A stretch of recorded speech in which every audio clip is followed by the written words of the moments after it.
துப்பாக்கியை வைத்து சப்பாத்தை நக்க சொன்ன ஒரு அமைச்சர் இன்று வாக்குறுதி வழங்குகிறார்.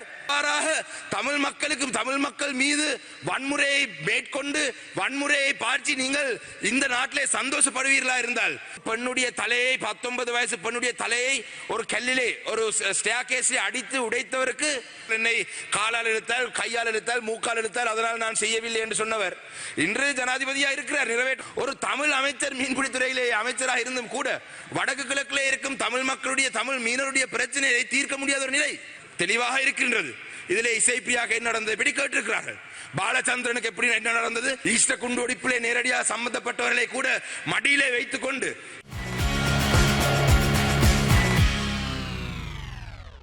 இருக்கின்றது. இதிலே இன்றைய வேடிக்கையான விடயம் வெளிவிவகார அமைச்சர் கூட இந்த நாட்டை பங்கோலோத் நிலைக்கு கொண்டு போவதிலே பெரும் பங்கை வைத்திருந்த அவர் கூட இன்று இந்த சபைக்குள்ளே நாட்டை கட்டியெழுப்புவதை பற்றி பேசுவது மிக வேடிக்கையான விடயம்.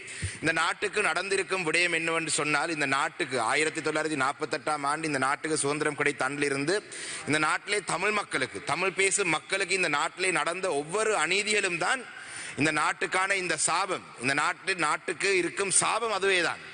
இந்த சாபமானதை இந்த நாட்டிலே நடந்த தமிழ் பேசும் மக்களுக்கு நடந்த அநீதிகளுக்கு பிராயச்சித்தம் செய்யும் வரைக்கும் இந்த நாட்டிலே தமிழ் மக்களுக்கு சம அந்தஸ்து வழங்கும் வரைக்கும் இந்த நாட்டிலே தமிழ் மக்களுடைய பிரச்சனைக்கு முழுமையான தீர்வுகளை வழங்கும் வரைக்கும் இந்த நாட்டிலே தமிழ் மக்களும் ஒரு இனம் நாங்களும் ஒரு தேசிய இனமாக எங்களுக்கு அங்கீகாரம் வழங்கும் வரைக்கும் இந்த நாட்டை கட்டி எழுப்புவதென்றது ஒரு கனவாக மட்டுமே இந்த நாட்டிலே மக்களுக்கும் இந்த நாட்டிலே பெரும்பான்மை சமூகத்தை பிரதிநிதித்துவப்படுத்தும் அரசியல்வாதிகளுக்கும் ஒரு கனவாக மட்டுமே இருக்கும்.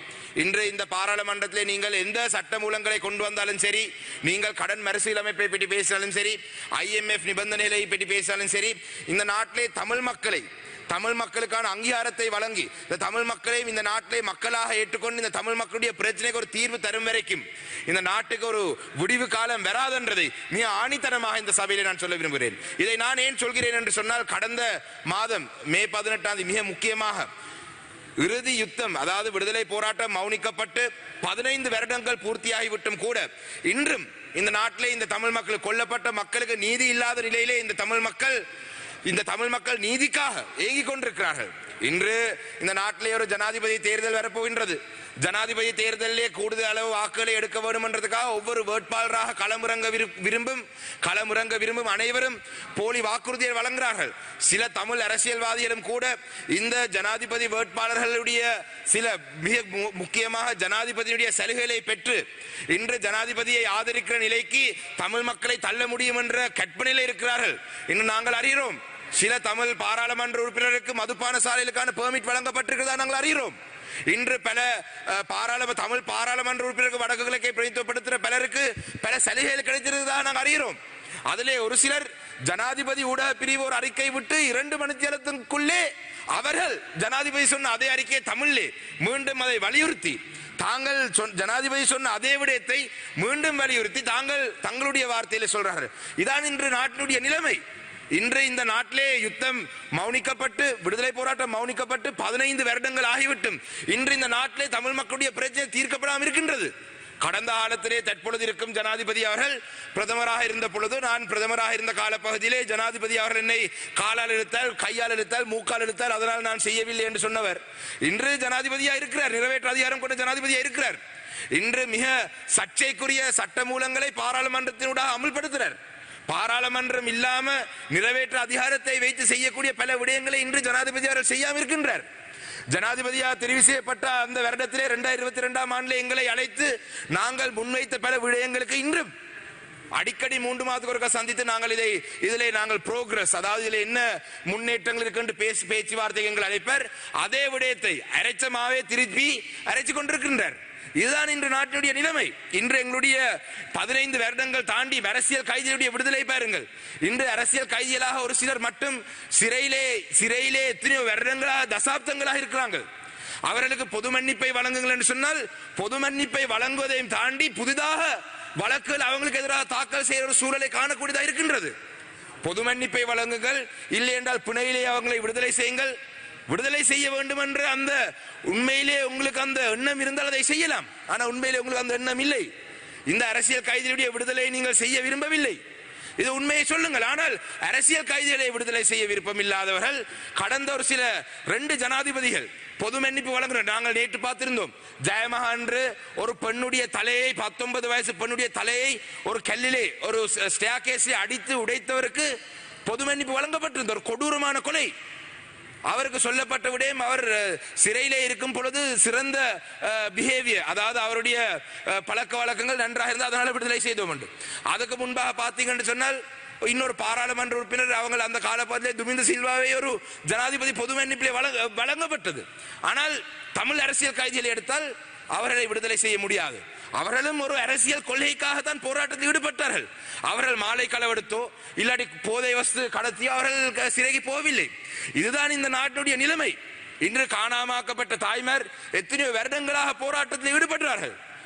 காணாமாக்கப்பட்ட தாய்மாருக்கு இன்று டிஆர்சி என்ற பெயரிலே ஒரு புதிய ஒரு சட்டமூலத்தை கொண்டு வந்து ஒரு புதிய கமிஷனை உருவாக்க போறாருன்னு சொன்னால் அதிலே பொறுப்பு கூறு, அதாவது சட்ட ரீதியாக தவறு செய்தவர்களுக்கு தண்டிக்கக்கூடிய எந்த பொறிமுறையும் இல்லை. அப்ப இது மீண்டும் ஐநா மனித உரிமை பேரவையிலே மீண்டும் ஒரு பிரேரணை வரப்போகின்றது. நாங்கள் எங்களை பாதுகாத்துக் கொள்ள வேண்டும் என்றதுக்காக ஐநாவை ஏமாற்றுவதற்கு கொண்டு வரும் ஒரு விடயமாக தான் நாங்கள் பார்க்கிறோம். இதிலே ஒரு கொல்லப்பட்டவர், கடத்தப்பட்டவர், காணாமாக்கப்பட்டவருக்கு எந்த நீதியும் கிடைக்கக்கூடிய ஒரு சூழல் இல்லை. சிலர் சொல்லலாம், இல்லை நாங்கள் ஆக குறைந்து உண்மையாவது கேட்டறிவோமே என்று. எங்களுக்கு நடந்த உண்மை தெரியும், நீங்கள் உங்களுக்கு வந்து உண்மை தெரியும். உண்மையை மூடி மறைக்கிறது தான் அந்த பிரச்சனை. இதுக்கு மேல நீங்கள் இன்னும் டிஆர்சி என்ற பெயரிலே இன்னொரு ஒரு புதிய வேலை திட்டத்தை கொண்டு ஐநாவை ஏமாத்தலாம், நீங்கள் உலக நாடுகளை ஏமாத்தலாம். ஆனா வடக்கு கிழக்கிலே இருக்கும் தமிழ் வாக்காளர்களை நீங்கள் ஏமாற்ற முடியாது. இதை நீங்கள் நன்கு அறிந்திருக்க வேண்டும். ஒரு ஜனாதிபதி தேர்தல் வரப்போகுது என்று சொன்னால் ஜனாதிபதி தேர்தலை வெல்ல வேண்டும் என்றதுக்காக அனைத்து வாக்குறுதிகளையும் வழங்குவார்கள். ஆனால் தற்பொழுது செய்யக்கூடிய விடயங்கள் எதையுமே செய்வதற்கு இவர்கள் தயாரில்லை என்றது இன்று வடக்கு கிழக்கில் இருக்கும் மக்கள் அறிந்து கொண்ட ஒரு விடயம். அதே போலதான் எங்களுடைய காணி பிரச்சனையில் நீங்கள் எடுத்தால் தொல்பொருள் என்ற பெயரிலே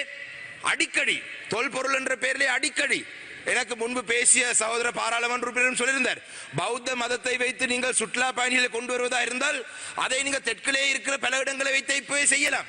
ஆனா அதை விட்டு வடக்கு கிழக்கிலே தமிழ் பேசும் மக்களுடைய நிலங்களை அபகரிப்பு செய்வதற்கு இதை நீங்கள் பயன்படுத்துறீங்கள். மகாவேலி அதிகார சபையை பாருங்கள்.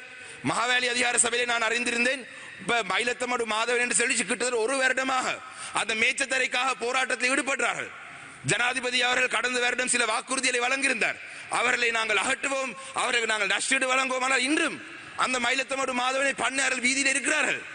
அவருடைய கோரிக்கை, அவர்கள் 10,000 ஏக்கர் கேட்டால் இவர்கள் 1000 ஏக்கர் தருவோம் என்று சொல்றார்கள். இன்று நான் அறிந்தேன் 3000 ஏக்கர் தருவதாக ஏதோ ஒரு பேச்சிலே அமைச்சர் ஈடுபடுவதாக. அமைச்சர் யார் என்று பார்த்தால் கடந்த காலத்திலே வவுனியாவிலே சென்று மன்னிக்கவும் அனுராதபுரத்திலே சென்று ஒரு அரசியல் கைதியுடைய தலையிலே துப்பாக்கியை வைத்து சப்பாத்தை நக்க சொன்ன ஒரு அமைச்சர் இன்று வாக்குறுதி வழங்குகிறார், மயிலத்தமடு மாதவன பண்ணருக்கு நாங்கள் 3000 ஏக்கர் ஏதோ வழங்குறோம் சொல்லி. அதிலே மகவெளிக்கு சொந்தமான காணி, ஃபாரஸ்டுக்கு சொந்தமான காணி. அப்ப ஃபாரஸ்ட் ஏற்கனவே தமிழ் மக்கள் விவசாயம் செய்த நிலங்களை எல்லைக்கல் போட்டு ஃபாரஸ்ட் தன்னுடைய கைக்குள்ளே எடுத்து மக்களுக்கு போக முடியாம ஆக்கி வைத்திருக்கிற இந்த நிலங்களை ஆக்கி வைத்திருக்கிற ஃபாரஸ்டிடம் பண்ணையாருடைய தலையெழுத்தை மாற்றி பண்ணையாருடைய நிலைமையும் அவங்களுடன் பேச்சுவார்த்தையிலே ஈடுபட்டு தான் தங்களுடைய வாழ்வாதாரத்தை மேற்கொள்ள வேண்டிய நிலைக்கு தள்ள போறதா இந்த அரசாங்கம். காணி அபகரிப்பு என்ற போர்வை நீங்கள் பார்த்தீங்கன்னு சொன்னால் ராணுவ முகாம்கள் அம்பாரிலே ஆலேடி வெம்பிலே ராணுவ முகாமுக்கு வந்து பேட்மிண்டன் விளையாடுவதற்கு ஒரு நிலம் தேவையாக இருக்கின்றது சொல்றார்கள். ஜனாதிபதி ஒரு புறம் சொல்றார், வடக்கிலே போய் படம் காட்டி எல்லாரையும் கூப்பிட்டு வச்சு நாங்கள் ராணுவத்தில் இருக்கிற நிலங்களை நாங்கள் விடுவிக்கிறோம் என்று சொல்லும் பொழுது கிழக்கு மாகாணத்திலே புதிதாக காணிகளை பறித்தெடுக்கிறார்கள். 43க்கு மேற்பட்ட தனியார் உறுதி பத்திரங்கள் இருக்கிற மக்களை வெளியேற்றி கௌரவ நான் நினைக்கிறேன் அந்த மாவட்டத்துடைய பாராளுமன்ற உறுப்பினர் அந்த டிசிசியுடைய சேர்மனும் இந்த இடத்துல இருக்கிறார் முஷாரப் அவர்கள். ஆலேடி வம்பு பிரதேசத்திலே 43 பேருடைய காணிகளை அந்த டிஎஸ் திருக்கோவில் ஆலேடி வம்பு பிரதேசத்திலே 43 பேருடைய காணிகளை மீண்டும் சுவீகரிக்கிறதுக்கான அந்த ஸ்டிக்கர் ஒட்டப்பட்டிருக்கு. மணிக்கொண்டு சொல்லுங்க. சாரி, அதாவது கௌரவ முஷாரப் அவர்களே சேர்மன், WD வீரசிங்காத்தான் சேர்மன் சார் மன்னிக்க வேண்டும். இந்த பிரதேசங்களிலே பிரதேச செயலாளர் புதிதாக ஸ்டிக்கர்களை ஒட்டி இந்த காணிகளை பறிக்கிறதுக்குரிய நடவடிக்கையில் ஈடுபடுறார். இதை நாங்கள் எங்கே போய் சொல்றது? காணி அபகரிப்பு இன்றும் வடக்கு கிழக்கில் நடந்து கொண்டு இவ்வாறாக தமிழ் மக்களுக்கு எதிராக தொடர்ச்சியாக அநீதிகளை நீங்கள் நடாத்தி கொண்டு தமிழ் மக்களை இந்த நாட்டிலே இருந்து வெளியேற்ற வேண்டும். கிட்டத்தட்ட அவ்வாறு தான் நிலைமை இருக்கின்றது. ஏனென்றால் வடக்கு கிழக்கிலே வேலை வாய்ப்பும் இல்லை, வடக்கு கிழக்கிலே வாழ்வாதாரத்தில் ஈடுபடுற பண்ணையாளர்களுக்கு நீங்கள் நிலங்களை வழங்குவதில் இது வடக்கு கிழக்கிலே மட்டக்களப்பிலே மட்டுமில்லை, திருவோணமலையிலே மேய்ச்சத்தர பிரச்சனை இருக்கின்றது, அம்பாறையிலே மேய்ச்சத்தர பிரச்சனை இருக்கின்றது. சரி, நீங்கள் எங்களுடைய அரசியல் உரிமை தான் தரவில்லை என்று சொன்னால் எங்களுடைய வாழ்வாதாரத்தை நாங்களே எங்களுடைய இருக்கும் வளங்களை வைத்து நாங்கள் முன்னேறலாம் என்று பார்த்தால் அதுக்கும் நீங்கள் வழி இல்லாமல் செய்து கொண்டிருக்கிறீர்கள். மீனவர்களை பார்த்தீங்கள் என்று சொன்னால் சட்டவிரோதமான மீன்பிடி முறைகள் முழுமையாக பயன்படுத்தப்படுகிறது. அதாவது சட்டவிரோதமாக சுருக்கு வேலையாக இருக்கட்டும், இல்லாட்டி டைனமைட் போடுறதாக இருக்கட்டும், இல்லாட்டி டோர்ச் அடிச்சு மீன் பிடிக்கிறதாக இருக்கட்டும், இவ்வாறாக சட்டவிரோதமான மீன்பிடியிலே ஈடுபடுற ஒரு சிலரினால் இன்று வடக்கு கிழக்கில் இருக்கும் பல மீனவருடைய வாழ்வாதாரத்தை இழந்திருக்கிறார்கள். ஆனால் கேட்டால் ஒரு தமிழ் அமைச்சர் தான் மீன்பிடித்துறைக்கு அமைச்சர். ஒரு தமிழ் அமைச்சர் மீன்பிடித்துறையிலே அமைச்சராக இருந்தும் கூட வடக்கு கிழக்கிலே இருக்கும் தமிழ் மக்களுடைய தமிழ் மீனவருடைய பிரச்சனையை தீர்க்க முடியாத ஒரு நிலை. சந்திப்புகள் நடக்குது. நானும் அவரிடம் அவர் அமைச்சர் என்ற வகையிலே அவரிடம் தொலைபேசி அழைப்படுத்தால் நாங்கள் ஒரு சந்திப்பை மேற்கொள்வோம், இதிலே மீனவருடைய பிரச்சனையை நாங்கள் பேசுவோம் என்று சொன்னாலும் கூட அந்த பிரச்சனைகளுக்கு தீர்வுண்டு இந்த அமைச்சர் முன்வைக்கிறதாக நாங்கள் காணவில்லை. சட்டவிரோதமான இதே போல இந்த சட்டவிரோதமான மீன்பிடி தொடர்மாக இருந்தால் இன்னொரு 10 வருடத்திலே வடக்கு கிழக்கிலே கடலுக்கு போனால் மீன் பிடிக்க இல்லாத ஒரு சூழல். நாங்கள் மாலதீவுக்கோ இல்லாட்டி வேற ஏதோ தீவுக்கு போய் தான் நாங்களும் மீன் பிடிக்க வேண்டிய ஒரு நிலைமை வரும். கால்நடை அழித்து விட்டீங்கள், மீன்பிடி அழித்துக் கொண்டிருக்கிறீர்கள். விவசாயிகள் கடந்த போகத்திலே வெள்ளத்தால பாதிக்கப்பட்ட விவசாயிகளுக்கு நஷ்டஈடு இதுவரைக்கும் வழங்கவில்லை. வெள்ளத்தால பாதிக்கப்பட்ட நான் பார்த்திருந்தேன் நேற்றைய தினம் இந்த மாத்தர பிரதேசத்திலே வெள்ளத்தால பாதிக்கப்பட்ட காரணத்தினால் மாத்தரையில இந்த போகத்திலே வெள்ளத்தால பாதிக்கப்பட்ட அந்த மக்களுக்கு நஷ்டஈடு வழங்க வேண்டும் என்று பேசப்பட்டது. எங்களுடைய வடக்கு கிழக்கிலே கடந்த போகம், அதாவது இந்த போகம் முடிந்து அறுவடை செய்து 6 மாதத்துக்கு மேலே ஆகிவிட்டது சில இடங்களிலே. அந்த பிரதேசத்திலே கூட வெள்ளத்தால பாதிக்கப்பட்ட மக்களுக்கு இதுவரைக்கும் நஷ்டஈடு வழங்கவில்லை. ஏன்?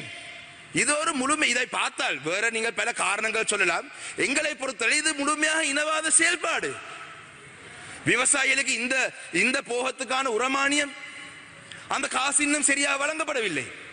சரி, நீங்கள் இந்த போகத்திலே நெல் அறுவடை செய்யும் அந்த காலப்பகுதியிலே என்ன விலைக்கு நெல்லை நீங்கள் கொள்வனவு செய்ய போறீங்க என்று ஒரு தீர்மானத்தை எடுத்தால் தான் எங்களுடைய விவசாயிகளும் அந்த போகத்திலே அறுவடை செய்யும் காலப்பகுதியிலே அதுக்கு தயாரிலே இருப்பார்கள். ஆனால் இனவாத செயல், இந்த இனவாத செயல் இதுதான் இந்த நாட்டுடைய சாபம். இந்த நாட்டிலே தமிழ் மக்களுக்கு, அதாவது எங்களுடைய கையிலே வடக்கு கிழக்கிலே அதிகாரம் பயிரப்பட்டிருந்தால் அந்த அதிகாரங்கள் இருக்குமாக இருந்தால் நாங்கள் எங்களுடைய பிரதேசங்களை கட்டியெழுப்ப வேண்டிய வேலை திட்டத்தை நாங்கள் முன்னெடுப்போம். எங்களுடைய மக்களை நாங்கள் ஒரு பலமான பொருளாதாரத்தை எங்களுடைய மக்களுக்காக கட்டியெழுப்ப வேண்டிய வழி எங்களுக்கு தெரியும். இன்று சபையிலே பேசியவர்கள் இன்று பலருடைய இந்த நாட்டிலே பொருளாதாரத்தை கட்டியெழுப்புறதுக்கு அவங்களுடைய திட்டம் என்னவென்று கேட்டால் தென்னிந்தியாவுடன் ஒரு பாலத்தை அமைத்துதான் நாங்கள் கட்டியெழுப்ப போறோம் என்று சொல்றார்கள். வரவேற்கிறோம். இந்தியாவுடன் ஒரு land connectivity is very important. ஆனால் இதையும் கூட வடக்கு கிழக்கில் இருக்கும் மக்களுக்கு வருமாக இருந்தால் இதையும் தடை செய்வதற்கு இவர்கள் முன் வருவார்கள். ஏனென்றால் முழுமையாக இனவாத செயல்பாடு. கொல்லப்பட்ட மக்களுக்கும் நீதி இல்லை, வாழ்ந்து கொண்டிருக்கும் மக்களுக்கும் நீதி இல்லை. இந்த நாட்டிலே நிலைமை அதுதான். இந்த நாட்டிலே இவ்வாறாக தமிழ் மக்கள் மீது வன்முறையை மேற்கொண்டு வன்முறையை பாய்ச்சி நீங்கள் இந்த நாட்டிலே சந்தோஷப்படுவீர்களா இருந்தால் உங்களை IMF ஒப்பந்தமும் காப்பாற்ற முடியாது, சர்வதேசத்திலிருந்து முதலீடுகளும் வராது. இந்த நாட்டிலே நாங்களும் பல இடங்களிலே போய் பேசியிருக்கிறோம்.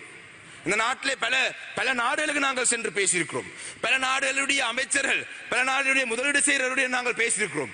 இந்த நாட்டிலே முதலீடு செய்வதற்கு தயாராக இருக்கிறார்கள். ஆனால் முதலீடு செய்வதற்கு முன்பாக அவர்கள் பார்க்கும்படி இந்த நாட்டிலே பிறந்து இந்த நாட்டிலே வளர்ந்து இந்த நாட்டிலே பிரஜைகளாக இருக்கும் ஒரு இனத்தையே இவ்வாறு அடக்கி ஒரு இனத்துக்கே இந்த நாட்டினுடைய குடிகளுக்கே இவ்வாறாக அநீதி செய்யும் ஒரு நாட்டிலே இருக்கிற இந்த அரசாங்கங்கள் அவ்வாறாக முதலீடு செய்கிறவர்கள் வந்தால் அவர்கள் மீது எவ்வாறாக, அதாவது நாட்டு மக்களுக்கே நாட்டு சொந்த சகோதர மக்களுக்கே வன்முறையிலே ஈடுபட்டவர்கள் எவ்வாறான மக்களாக இருப்பார்கள்?